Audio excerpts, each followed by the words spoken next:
Friends, welcome to Jayanthi Telugu vlogs. ఈరోజు వీడియోలో వచ్చేసి సన్న కారపూస ఎలా చేసుకోవాలో చూసేయండి. చూసారా ఎంత క్రిస్పీగా వచ్చాయో.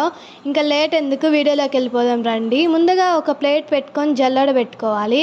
2 కప్పులు శనగపిండి వేసుకొని ఉండలేం లేకుండా జల్లించుకొని తీసుకోండి.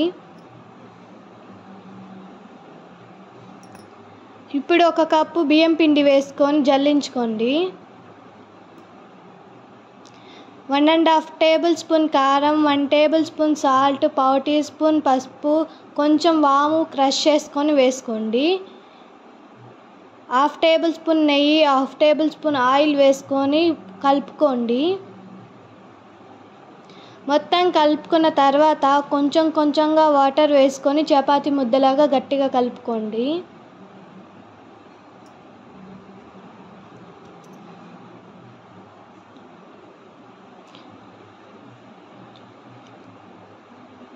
ఇప్పుడు డీప్ ఫ్రైకి సరిపడా ఆయిల్ పెట్టుకొని వేడవనివ్వండి. ఆయిల్ కొంచెం వేడైన తర్వాత సన్న కారపూస ప్లేట్ వేసుకొని దానికి కొంచెం ఆయిల్ రాసుకోవాలి.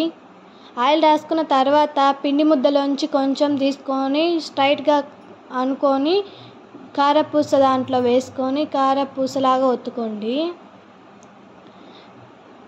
కొంచెం పచ్చిగా లేకుండా కాలిన తర్వాత తీసుకోవడమే.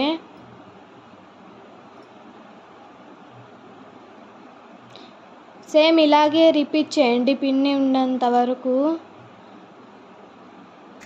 చూసారా ఎంత క్రిస్పీగా వచ్చాయో. Thank you for watching. Please subscribe.